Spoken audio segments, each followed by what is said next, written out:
नमस्कार साथियों मैं आपका दोस्त आपका साथी डॉक्टर वी के सरकार फिर से एक और बार आप लोगों का स्वागत करते हैं हमारे यूट्यूब चैनल सरकार होम्यो चैम्बर पर। तो आइए साथियों, आज हम एक और नए टॉपिक पर बात करने वाले हैं। दोस्तों, न्यू कॉमर्स होम्योपैथ की एक और समस्या है। उनका मानना ये है, उनका कहना ये है कि होम्योपैथी प्रैक्टिस में जब पेशेंट आता है तो उनसे काफ़ी डिटेल लेनी पड़ती है, जिसकी वजह से हमें खुद भी हेजिटेशन होता है और हमें लगता है कि पेशेंट खुद भी इरिटेट हो रहा है।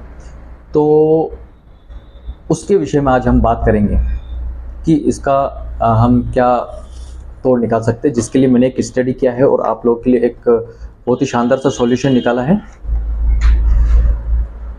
दोस्तों, क्या होता है कि जब हम BHMS यानी कि होम्योपैथी की डिग्री लेते हैं तो हम स्टेप बाय स्टेप 5 साल स्टडी के दौरान ये सीखते हैं कि परफॉर्मा कैसे फिलअप करते हैं। और जैसे कि एक डॉक्टर का काम होता है डायग्नोसिस बनाना और उसके बाद पेशेंट को ट्रीट करना क्लिनिकली।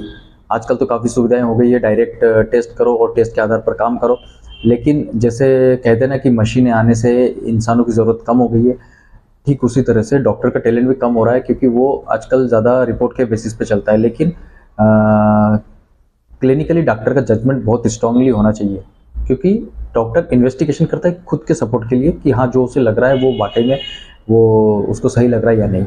एक इन्वेस्टिगेशन का मात्र इतना इम्पोर्टेंस है। तो ठीक उसी तरह एक परफॉर्मा नाम से एक चार्ट होम्योपैथी में भरा जाता है, क्योंकि होम्योपैथी जो है वो सिम्टम बेसिस पे काम करता है। तो डायग्नोसिस और जो हम लोग समझते हैं कि ये दोनों अलग ही डिफरेंट है, तो ज़्यादा कुछ डिफरेंस नहीं है इसमें।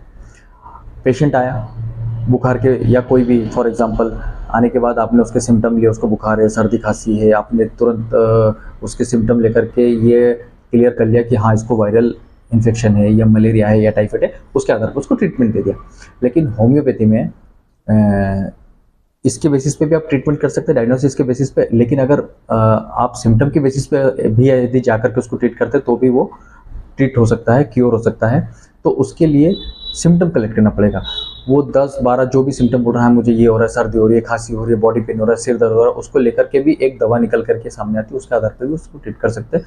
तो ये बहुत ही अब लेकिन होता ये है कि जैसे कोई क्रॉनिक पेशेंट आया, तो क्रॉनिक पेशेंट आने के बाद में आप अगर उससे 17 चीज़ें पूछते हो तो वो खुद भी मेंटली प्रिपेयर होकर के आता है कि अब सब जगह से मैं हार गया हूँ। ज़्यादातर ऐसा ही होता है कि जब सब जगह से हताश होता है, उसके बाद ही वो एक बार होम्योपैथी में आकर के ट्राई करता है। अब होम्योपैथी डॉक्टर के पास आने के बाद में उसके पास वो सारी पोथी पाथा लेकर के आता है, सारी इन्वेस्टिगेशन, सारे डॉक्टर के डायग्नोसिस की ये बीमारी है, सब क्लियर रहता है, बस वो दवा उस पर काम नहीं कर रही या वो ठीक नहीं हो रहा है। तो अब उसको अपना डायग्नोस बनाने के लिए, सिम्टम कलेक्ट करने के लिए परफॉर्मा भरना होता है। लेकिन ये परफॉर्मा भरने के लिए जो वो सारी चीज़ें पूछता है, दुनिया भर की चीज़ें, वो वकालत भी इतने क्वेश्चन नहीं करता है। तो इससे जो न्यू कॉमर्स होम्योपैथ है वो परेशान होते हैं। उनको लगता है कि बस जैसे कि हमारा परफॉर्मा होता क्या है, हम सबसे पहले क्या पूछते हैं, जैसे कि नाम, एज, सेक्स, डेट, एड्रेस, इन सब चीज़ों का इम्पोर्टेंस होता है। उसका नाम क्या है तो नाम से क्लियर होता है वो किस कैटेगरी से बिलोंग कर रहा है।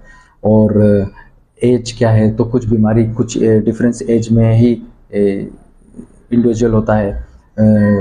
सेक्स वाइज भी देखा जाए तो कुछ बीमारियाँ फीमेल में, कुछ मेल में ज़्यादा होती है।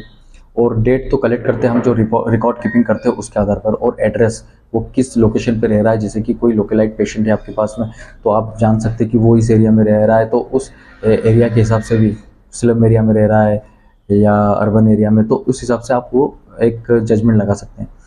दूसरा, जैसे कि आप होम्योपैथी में पूछते हैं प्रेजेंट कंप्लेन, मतलब कि अभी हाल फिलहाल में उसको क्या हो रहा है, तो वो होने का कारण क्या है, सडन ऑनसेट, लोकेशन, किस जगह पर पेन हो रहा है, सेंसेशन, ड्यूरेशन, मॉडलिटी, कॉन्कोमिटेंट, ये सब प्रेजेंट कंप्लेन में आ जाता है। हालांकि ये तो सभी पूछते हैं कि जैसे कि आपको जो तकलीफ़ हो रही है तो वो उसका कारण क्या है, कब से हुआ, किस जगह पे हो रहा है, कैसा महसूस हो रहा है, कैसा लग रहा है, और कितने दिनों से हो रहा है, ये कब बढ़ता है, कब कम होता है ना, क्या करने से इसमें आराम मिलता है, ये। और पास्ट हिस्ट्री, सिम्टम पहले कभी हुआ या इस तरह की बीमारी साल 2 साल पहले थी, या कभी कोई ऑपरेशन हुआ, किसी दवा गोली से कोई सेंसिटिविटी या एलर्जी है क्या नहीं। फिर पूछते हैं फैमिली हिस्ट्री, फैमिली में किसी को diabetes, hypertension, asthma, thyroid, tuberculosis ये सब है तो नहीं। दोस्तों इतना तो आप देखो, खाली अगर आप जीपी कर रहे हो ना, तभी सिर्फ आप पूछोगे क्या हो रहा है, सर्दी खांसी बुखार, ले दवाई ले, एक एंटीबायोटिक, एक दर्द की गोली, एक बुखार की गोली और एक गैस की गोली, वो चला जाता है। लेकिन इतना तो कंपलसरी हर डॉक्टर को पूछना होता है, चाहे वो एलोपैथी हो या होम्योपैथी। तो आप इरिटेट क्यों हो रहे हैं? अब आपको डिसाइड करना है आप जीपी कर रहे हो या कुछ बड़ा सोच के बैठे हो। अगर बड़ा सोच करके बैठे हो तो फिर कोई बात नहीं। जब आप जिस मेंटेलिटी से बैठोगे पेशेंट भी उसी हिसाब से आएंगे।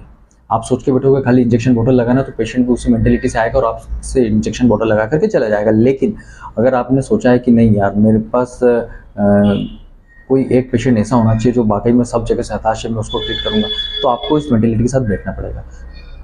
तो इतना तो कॉमन है एलोपैथी होम्योपैथी सब में। होम्योपैथी में एक चीज़ और आ जाती है, ऐड हो जाती है इसमें, होम्योपैथिक जनरलिटीज़। वो है होम्योपैथी जनरलिटीज़। उसमें पूछा जाता है कि जनरल एग्रावेशन और जनरल एम्यूलरेशन, मतलब कि आपकी जो समस्या है, जो तकलीफ है, वो किस टाइम पे बढ़ रही है और किस टाइम पे कम हो रही है। एक एलिमेंट्स फॉर्म, मतलब कि आपकी तकलीफ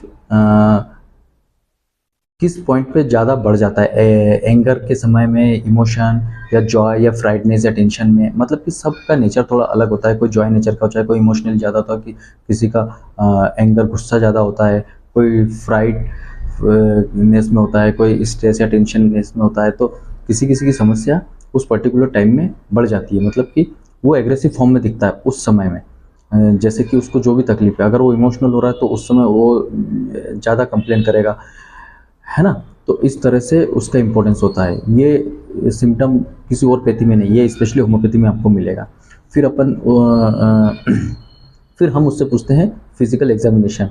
हम फिजिकल एग्जामिनेशन में उसकी जनरल जो सर्वे करते हैं, जनरल कंडीशन देखते हैं, pulse, BP, tongue, pupil, nails. इसके बाद हम आते हैं सिस्टमिक एग्जामिनेशन पर। उसमें cardiac point of view, respiratory, liver, spleen, ये पल्पिटेशन वगैरह करके देखते हैं। फिर जो आपको ज़रूरी इन्वेस्टिगेशन लगता है वो आप सजेस्ट करते हैं। इसी के आधार पर आपका एक प्रोविजनल डायग्नोसिस बन करके आता है। डायग्नोसिस तो देखो होम्योपैथी में भी बना रहे हैं हम लोग कि भाई इसको क्या हो सकता है।